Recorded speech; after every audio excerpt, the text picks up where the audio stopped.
Hello everyone and welcome to the second half of my top 10 kind of videos series. Series of 2, can you have one of those? If you've not seen my first video looking at numbers 10 to 6, go and look at that. I'm not sure when I'll put it up, probably yesterday. I think that's my plan. Actually uploading something on Sunday. Gasp, I never do that. But then again, it is a special occasion, it is the new year when I do my top 10. So let's look at, well, my top 5 at this point. Number 5. A game I've actually been thinking of going back to and doing another Let's Play of. And actually, that could be said about a few other games in this list. So number 5 is Oblivion. So in my Let's Play, I played through Knights of the Nine. As someone who loves Arthurian legend, the idea of a knightly band going out and solving quests and saving the world is just kind of in my head. It's something I like the idea of. And in this game, I think I kind of really went into it. I went to, I think, pretty much every city, and I had to do at least one quest everywhere. I would have liked to have gone back to that save, and as I mentioned last time, I had a virus that wiped away all my saves, so I've lost my Oblivion save. I would have liked to have gone back to it and done some more. I think there's a mod, what is it? I think Knights of the Nine Revelation, that I would have liked to have gone into and explored that game and played it and see what would have happened next to good old Julius Dracius. But with no save to go back to, I can't really do that unless I replay it, and because of my time at the moment, I can't really play a game that I'm not Let's Playing, which is frustrating because it means I can't go back and get to that point and then, look, we're doing this. I would like to go back to it and see what happens later. I've got an idea for Skyrim that would connect, I think. But yeah, Oblivion. So it is a game that is easily moddable. I think I have a list of 10 to 15 maybe from my Oblivion that I used in Oblivion. I think they're on in the description for the YouTube videos. So there's so many different things you can do with it to make it prettier, but also that it affects what was happening in the game. I think a number of the quests I did or I looked at came from different mods in the game that were put into the game. So I can't think of the all the little side quests I did, but there's so many different ones that are available. I'm not sure. Again, right, similar to Vampire, the combat is that kind of real-time aspect. I'm trying to think about the spells, whether I prefer the magic in here or the magic in Skyrim. And I think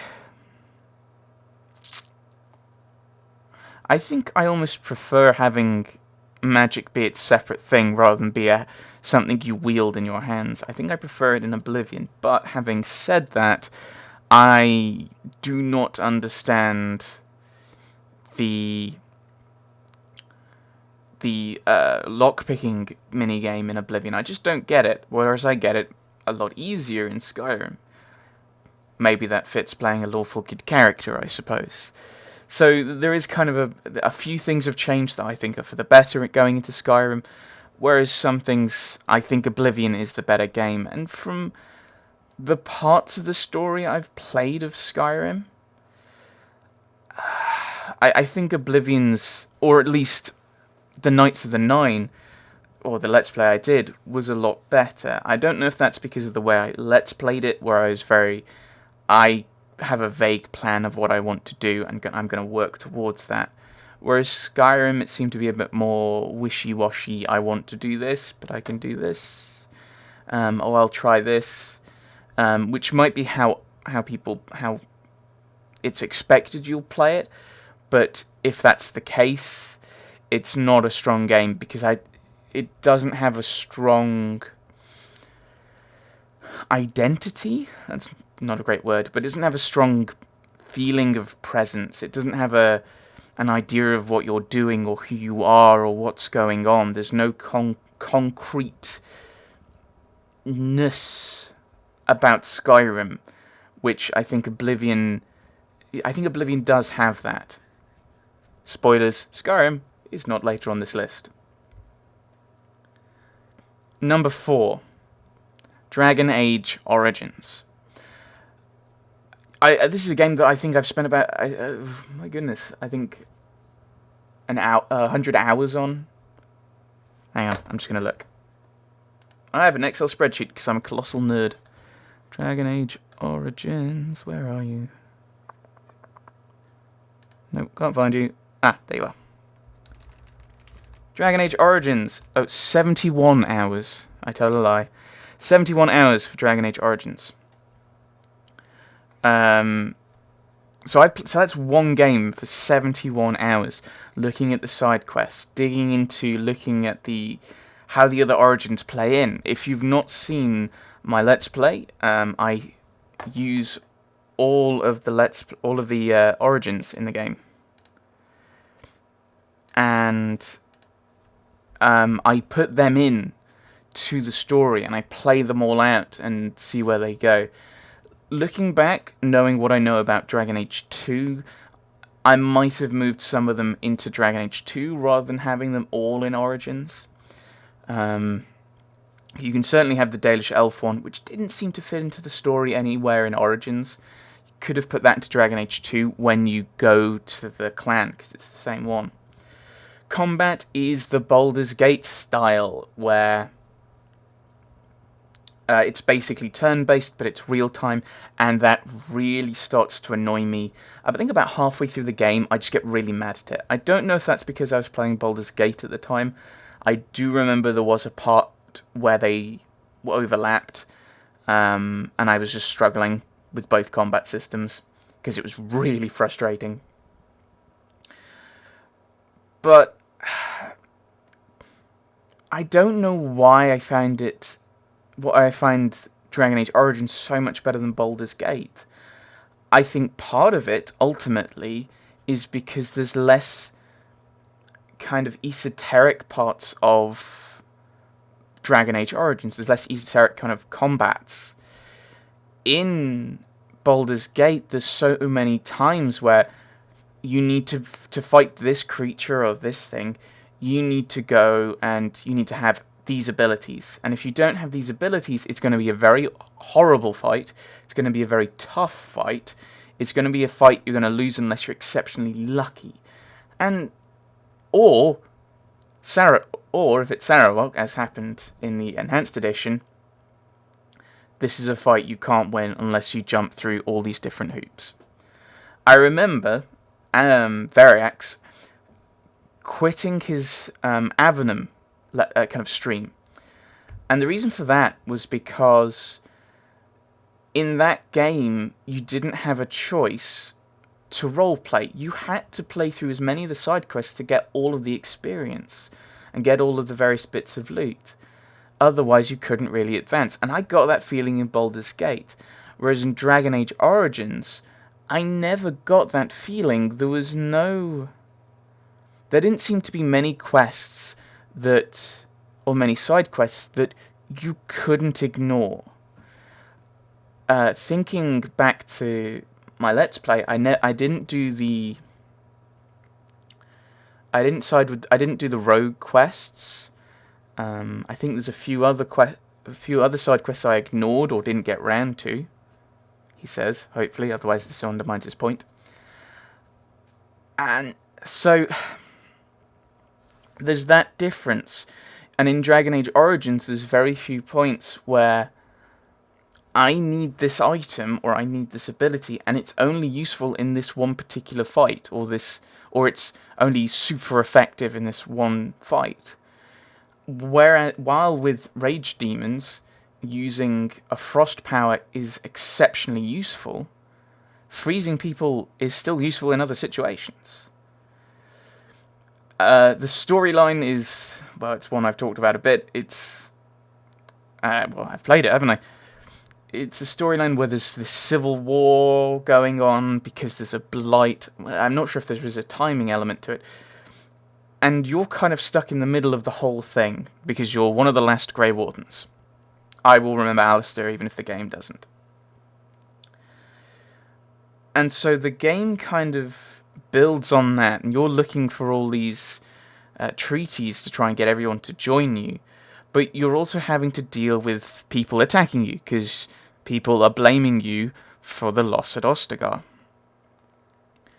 So it advances, it progresses through that until the end. Then, of course, there's Awakening and Witch Hunt. Don't play Golems of Amgarak unless you hate yourself. It's dreadful. If I'd kind of included that, then Dragon Age Origins would have probably slipped down, maybe even slipped off the list.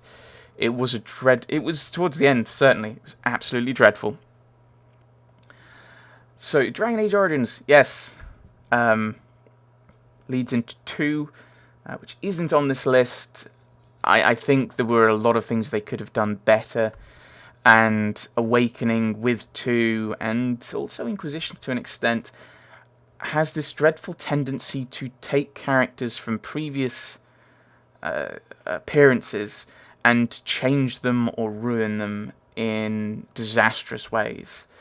Oghren, not so bad. Anders,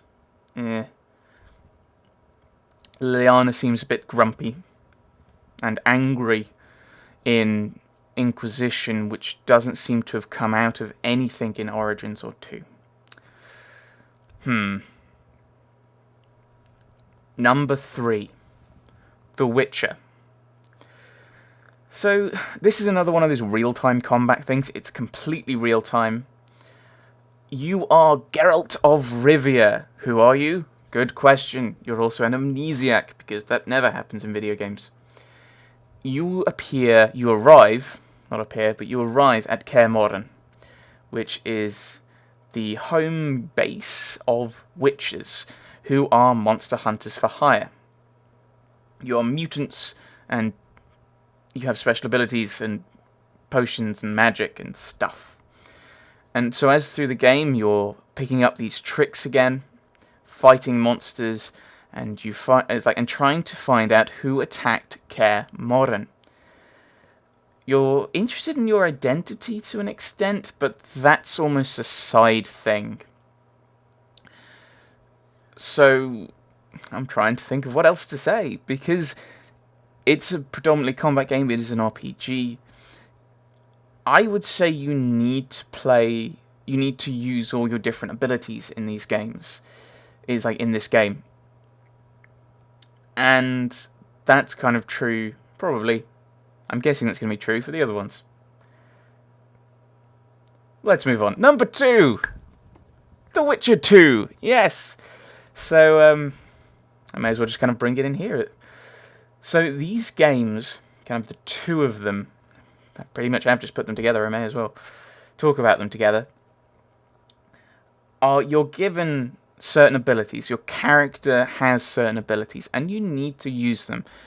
He says, not really using that many potions in Witcher 2. You can brew potions to give you advantages in combat, but you have to drink them before combat, which is a lovely touch, because if you're drinking a potion in combat, someone's just going to swat it out of your hand in the real world, whatever that is.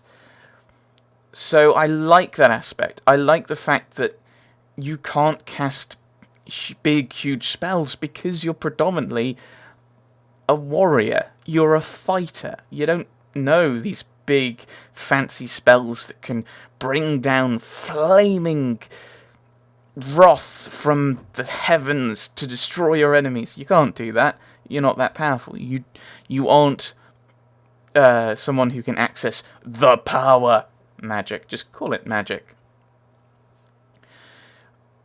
In some cases, and it's not always true, or it certainly wasn't always true in The Witcher 2, you don't need to do... I think in all through The Witcher 1, if you want to take something from the monster, you need to learn about the monster through kind of research. And I really like that aspect, that you've got to learn about what you're fighting, and especially in The Witcher 2, where it starts giving you hints about it.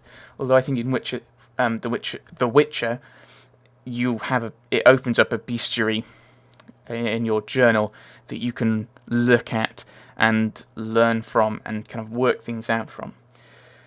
Story-wise, I think I prefer The Witcher 2, which is why that's 2 instead of The Witcher, because it's about advancing things a bit more, and it's more of a personal journey. And so Geralt is going on this journey to prove himself innocent, and little things kind of interrupt. In The Witcher, there isn't so much of that personal journeys. It's just kind of, I need to get to Vizima. He's looking for the Witcher secrets that were stolen from Kaer Morhen. But going there, he then gets embroiled into this plot that doesn't really get resolved until that doesn't get resolved until the end, in the epilogue, when it's finally, aha, this is connected to your plot. And that's kind of something I had a problem with. No, it's not as bad as the Baldur's Gate thing. I won't rag on Baldur's Gate all the time. So The Witcher 2, I think, has a better system. I think it's also got a better combat system. Sorry, better story. It's got a better combat system as well. So instead of having to, I'm fighting a big guy, go to strong style. Oh, now there's a load of people around me, go to group style. Oh, there's only one smaller guy left, I'll drop down to fast style. Your styles are controlled by, well, you. Whether you're going to use a hard strike or a soft strike. Different buttons do different things. You're in control of that. They rebalanced, and I commented on it in The Witcher 2, they rebalanced the spells, it seems, between 1 and 2. So, and because I've started recording it, between 2 and 3 as well, just at a quick glance. And just those differences make certain spells more useful than they were in The Witcher, or less useful. So you're not relying on one style unless you're Squee and you just burn everyone to the ground. So, I mentioned Squee. If you want to see someone play through Roach's kind of storyline, Squee did that in his Witcher 2 Let's Play, as did Variax. As you probably know, I'm guessing you're like, oh, maybe you don't because you didn't watch my Witcher 2 Let's Play. I went with Jorveth, as did Variax as well. He kind of cheated and went with both. So if you want to go and watch the Roaches one, go and check out those guys. They're great. Number 1, and I'm guessing some people are wondering where games from a certain series are. There's only one space left. I've thrown all 3 of them together. So number 1 is the whole Mass Effect trilogy. And if anyone's wondering, 1, 2, and 5, they would have ended up in number 1, number 2, and number 5. So rather than have this video turn into Mass Effect's great, they've changed it a little bit in this game, and they changed it a bit more here. I've just put them all together here. If you were wondering, it was number 2 first, number 3, and then the first one was the bottom of these 3. It's also, I think, because the story is, for the most part, interconnected. It's very hard to kind of separate them, because the mechanisms, the mechanics, the mechanisms, whichever is the right word, whichever you want to use, don't vary necessarily that much, apart from introducing ammo in the second game, essentially, with the thermal clip, rather than having the weapon overheat and then have to wait for it to cool down. That's the only real mechanical change that occurs, and the story is a logical progression.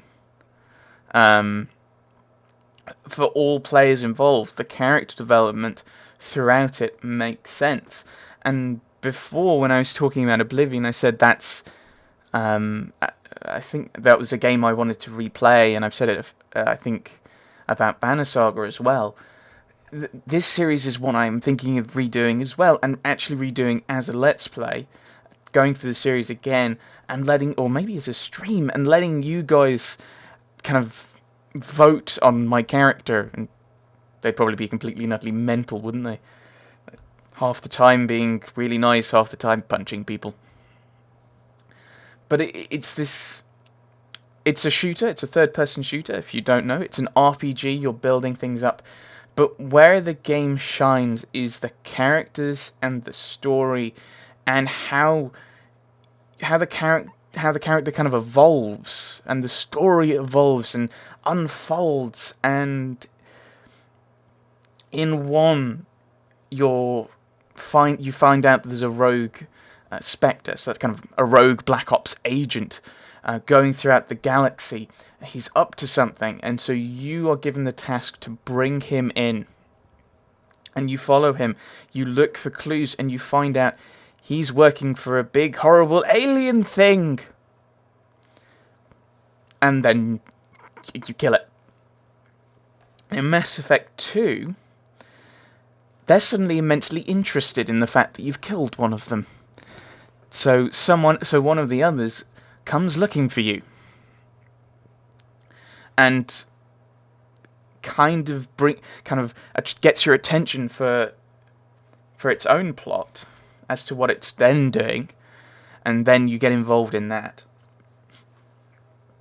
And before I said Vampire the Masquerade Bloodlines had the only level that I could remember kind of fairly vividly. Having thought on it and got to this part, all of a sudden, Mass Effect 2, of course, the suicide mission at the very end. And so just, you get to that part, you find out what the plot is, you deal with it, and then you find out that actually all of these aliens are coming for everything in the galaxy. So you get to Mass Effect 3, and Mass Effect 3 is building up to try and create an army, a navy, a fleet to defeat this. To defeat this incursion from all of these aliens. And they are taking planet after planet, system after system, and the line has to be drawn here. That probably would have been better if I'd actually done the full line from First Contact, but never mind. First Contact, how appropriate. And so, as it goes on, you finally build up this fleet. You work out the one weapon you have, and then you activate it and go party in the Crucible, because let's not talk about how the game actually ends, and just stick to the mods, because, without the mods, Mass Effect 3... don't think it would do well. I've got a video on that one too. So, the whole story put together, Mass Effect 1, 2, 3, and the modded ending, I think just is this brilliant fit of this great story with great characters. And the game doesn't bring it down. I am, as you can probably tell by the fact I've often been thinking about the story and how things work there, is that I'm more a narratological gamer. I love stories. I play for the stories and the characters and the world rather than the gameplay. A great story can lift mediocre gameplay.